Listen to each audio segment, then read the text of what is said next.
There was a time when black fashion didn't just stand out. It stood against something, against silence, against invisibility, against being told to blend in, behave, and disappear. Long before American fashion magazines decided what was stylish, black communities were already shaping a visual language of resistance, not through slogans or speeches, but through fabric, fit, posture, and presence. What made this style dangerous wasn't excess, it was intention. Every oversized jacket, every bold pattern, every carefully pressed suit carried a message: I exist on my own terms. This is not a story about trends that faded. This is a story about how black creativity repeatedly arrived early, got punished for it, and then watched the same ideas get celebrated once the fear wore off. 1. Zoot suits, dressing too big to be ignored. When the zoot suit first appeared in black and brown neighborhoods, it didn't blend in, it stood out on purpose. Long jackets that moved when you walked, wide shoulders, loose flowing pants that took up space in a country that kept telling black people to stay small. To those who wore them, zoot suits weren't about provoking anyone. They were about presence, about dignity in a society that offered very little of it. Young black men put on zoot suits to feel sharp, confident, and visible. In neighborhoods where opportunity was limited, the suit became a form of self-respect you could wear. Mainstream America didn't see confidence, it saw defiance. During wartime, newspapers labeled the zoot suit wasteful and unpatriotic. Authorities treated it like a threat. Police saw it not as fashion but as a challenge. The issue was never the fabric, it was the fit. The problem wasn't that the suits were oversized, it was that the people wearing them refused to shrink. The backlash peaked during the zoot suit riots, when young men were attacked simply for how they looked. Their clothes made them visible, and visibility came with danger. Still, the style endured. Decades later, oversized silhouettes returned to high fashion, praised as bold and expressive. The look was accepted once the risk was gone, but the message remained the same. The zoot suit proved that black fashion has always arrived early, forcing America to confront its discomfort with confidence worn without permission. Every Sunday morning, black neighborhoods changed in subtle but powerful ways. The sound of irons pressing fabric filled small homes. Shoes were wiped clean. Jackets were laid out carefully the night before. Children were dressed with intention, not just to look good, but to represent something bigger than themselves. Sunday best was never about showing off. It was about dignity. In a country that constantly questioned black worth, appearance became a shield. Dressing well was a way of saying, you will not decide how I am seen. Even when opportunities were limited, respect was not negotiable. Parents taught their children that how you presented yourself mattered, especially in a world ready to judge you before you spoke. A pressed suit or polished dress wasn't just clothing, it was preparation, it was protection. Mainstream America later called this look classic elegance, tailored suits, clean lines, timeless style. But long before fashion magazines praised it, black families were already living it. For them, Sunday best wasn't a trend, it was survival wrapped in fabric. It was a reminder that even when society tried to strip dignity away, it could still be claimed, quietly, carefully, and with pride. 3. Dashikis.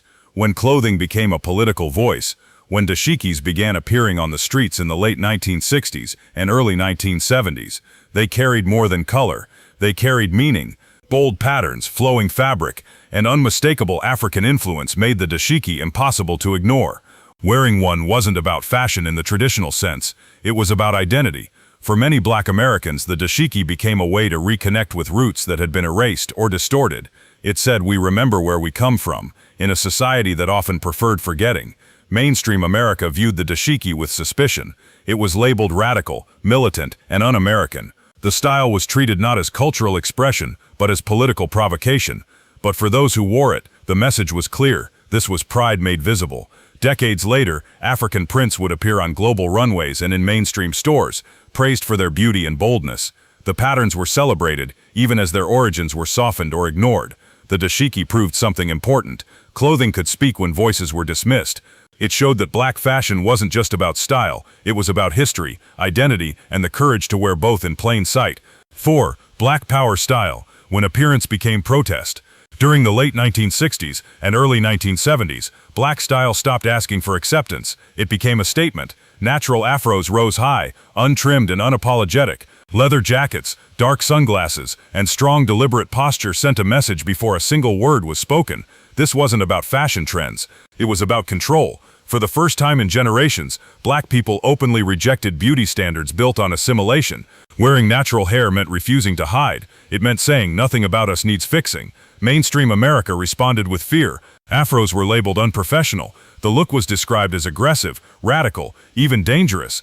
Appearance itself became grounds for suspicion, but for those who wore it, Black Power style was protection and pride combined. Dressing this way was a daily act of courage in a world that punished visibility. Clothing became a shield. Posture became resistance. Decades later, natural hair would be celebrated in advertising campaigns and fashion editorials. Afros would be praised as bold and beautiful. But the memory remained for those who lived it first. Before it was embraced, it was punished. Before it was fashionable, it was political. Black Power style proved that sometimes the strongest protest isn't shouted, it's worn. 5. Disco, funk, and the right to shine. By the mid-1970s, black fashion made another turn, this time toward joy. Disco and funk weren't just sounds filling dance floors, they were release. After decades of being told to stay contained, this era allowed black expression to be loud, bright, and unapologetically visible. Sequin jackets caught the light, wide collars opened up, platform shoes lifted bodies that history had tried to keep grounded.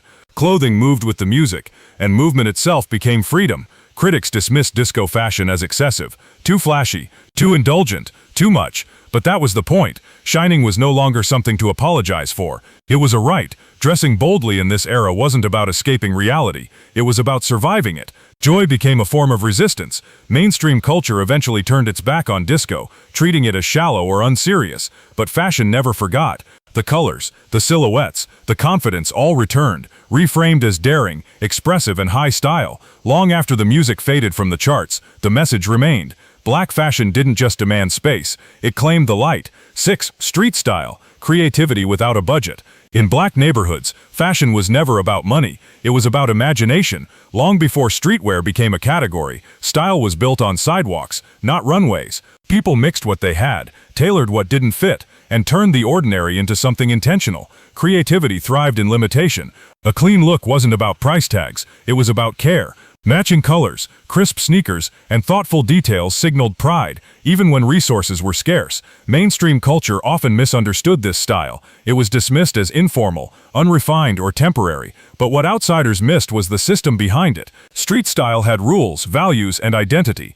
Eventually, fashion followed the streets. What began as necessity became influence. Brands copied silhouettes, patterns, and attitudes born far from design studios. Street style proved a lasting truth. When creativity doesn't have a budget, it finds a voice, and that voice changes everything. 7. Hip-hop fashion, sound you could see. When hip-hop first emerged, it wasn't just heard, it was seen. Born in neighborhoods where voices were often ignored, hip-hop used style to amplify presence. Clothing became a visual extension of sound. Rhythm translated into fabric, movement, and silhouette. Tracksuits moved with the beat. Sneakers were worn like crowns. Gold chains caught the light, not as decoration, but as declaration. This wasn't imitation of luxury. It was a redefinition of it. Mainstream America dismissed early hip-hop fashion as excessive, threatening, or inappropriate.